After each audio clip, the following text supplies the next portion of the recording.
Harold and the Purple Crayon by Crockett Johnson.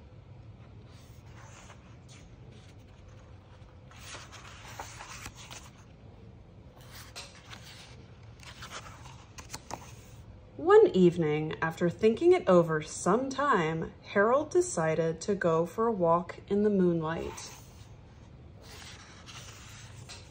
There wasn't any moon, and Harold needed a moon for a walk in the moonlight. And he needed something to walk on. He made a long, straight path so he wouldn't get lost.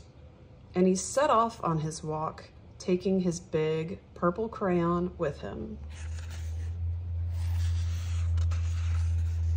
But he didn't seem to be getting anywhere on the long, straight path, so he left the path for a short cut across a field, and the moon went with him.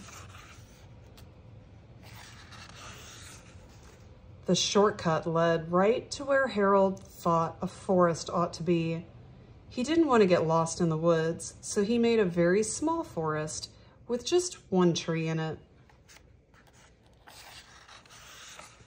It turned out to be an apple tree.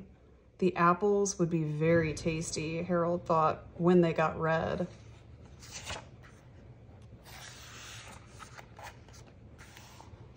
So he put a frightened dragon under the tree to guard the apples.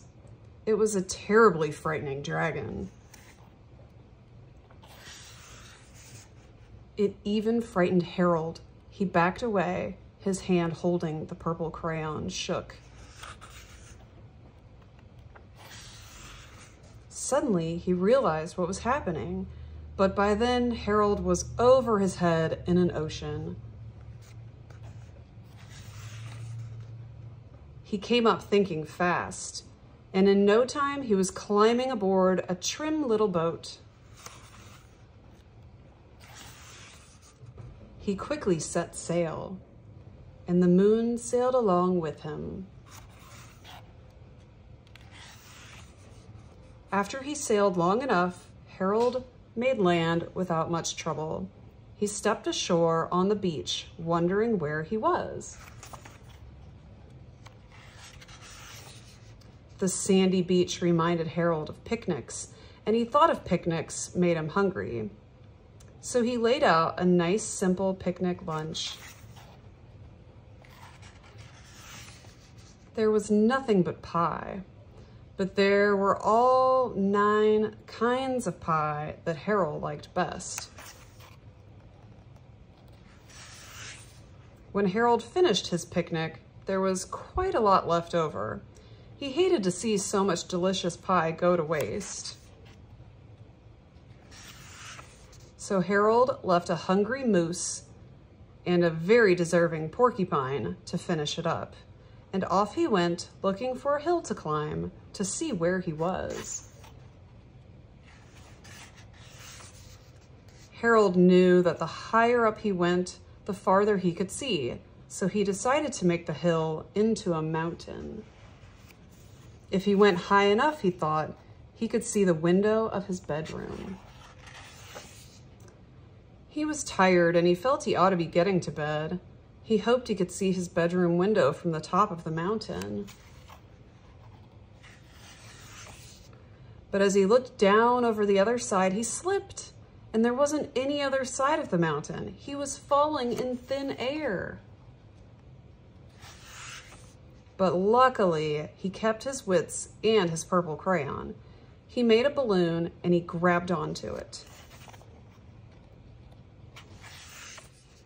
And he made a basket under the balloon big enough to stand in. He had a fine view from the balloon, but he couldn't see his window. He couldn't even see a house. So he made a house with windows, and he landed the balloon on the grass in the front yard. None of the windows was his window. He tried to think where his window ought to be. He made some more windows. He made a big building full of windows. He made lots of buildings full of windows. He made a whole city full of windows. But none of the windows was his window. He couldn't think where it might be. He decided to ask a policeman. The policeman pointed the way Harold was going anyway, but Harold thanked him.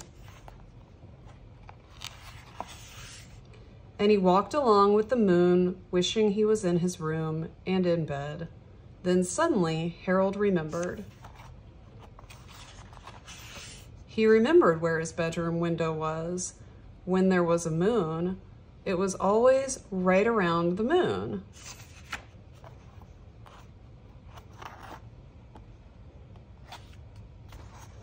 And then Harold made his bed. He got in it and drew up the covers. The purple crayon dropped on the floor, and Harold dropped off to sleep.